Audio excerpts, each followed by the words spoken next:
In other news, President Obama is in Burma, the first ever visit of an American head of state to the country. Ahead of his talks, he said that democratic reforms in Burma had to continue if the country wanted America's support. Well, let's get more from Rangoon with Jonathan Head. Jonathan, how significant is this visit?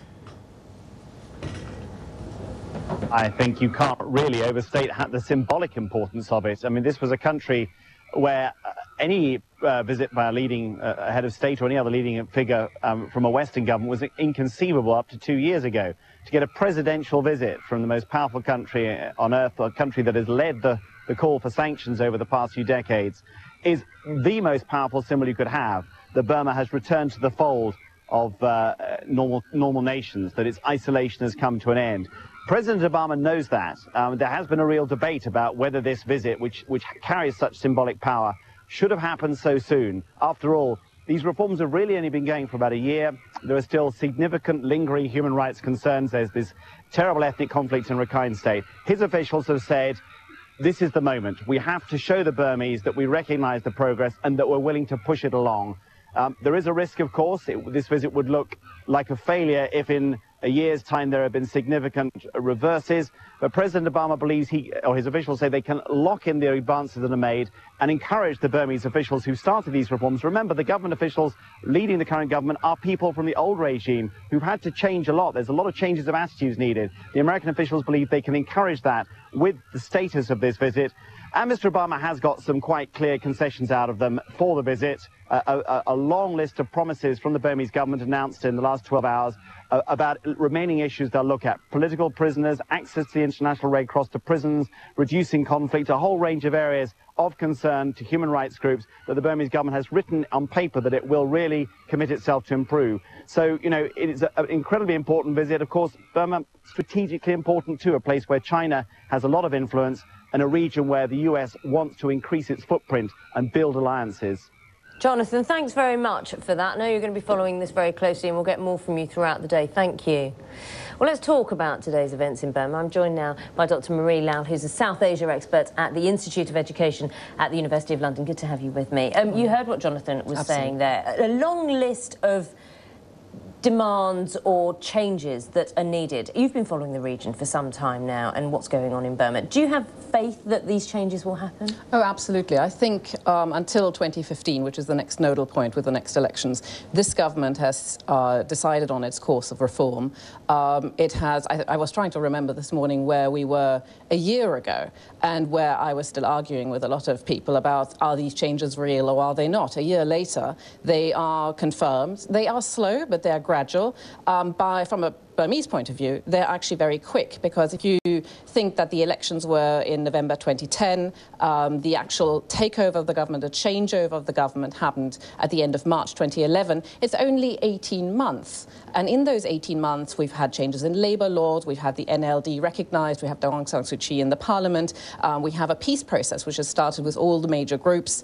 Apart from in Kachin State, most of those peace processes are on track. There is a big comprehensive sector reform going on in health and education. People are looking at what needs to change. The World Bank has come back. I mean, I've got a long list which can go on and on and on. You mentioned Aung San Suu Kyi. Yes. She's been key, hasn't she, when it comes to the international world viewing Burmese changes? Absolutely. So it was one of the priorities of the government was national reconciliation between the former opposition and basically themselves, the former military. So the military now has taken off its uniforms. They're sitting. They've created a parliament. It's a two-chamber parliament, and there were negotiations which lasted quite a long time, over a few months, with the NLD and Aung San Suu Kyi to rejoin, to get back into the fold. And whilst we don't know the content of the private conversations between Aung San Suu Kyi and the president, it ended up with the NLD standing in the by-election, winning most of the seats, I think all the seats minus one, in those by-elections, and joining Parliament. And now, whilst the NLD might still say national reconciliation has not been entirely achieved because they feel, obviously they didn't take part in the elections in 2010, it is the first step. And from the government's point of view, having Daw Aung San Suu Kyi and the NLD MPs sitting in Parliament, they're now part of the system, so they're part of the reform process. Let's talk about the significance of this reform process when it comes to business, because obviously with America, with President Obama over there, the international community keeping a very close eye on it, Burma is obviously very keen to draw business internationally. It's not been as isolated as many people believe it has. The country, I've been going to the country since 2005. There's a heavy Asian presence, not only Chinese, but very heavily Chinese. Korean, there's also been a very heavy Russian presence, other Southeast Asian states. So it's not quite as isolated as people make it out to be, but obviously there were no Western businesses worth speaking about. So now that you have the economic reforms, you have the IMF coming back in, you have the World Bank, development is starting. Western companies, I know British companies are very interested in getting a foothold. American companies are obviously very interested in getting a foothold. It's a country which is strategically located at the borders between South, Southeast and East Asia. It's got a tremendous amount of natural resources, and as a result you have all these different companies which want to come in and get a share of that pie. For the Burmese, if I may just add, this is very, very significant, because I remember right at the start of my professional trips out there, people used to say, we wish the Americans would come and liberate, some people, not everyone, but would say, we wish the Americans would come and liberate this country from the generals. Well, the generals have moved aside, have started a change process. It's very much an indigenous change process, and it's great to see that the United States and President Obama are giving it sort of a seal of approval. Well, with a 6-hour visit, whatever a 6-hour visit can do, indeed. Dr. Marie Lal, thank you very much for your thoughts on this and your insights. We can just show you as well, we do have some pictures at the moment. President Obama due to meet President Thein Sein there.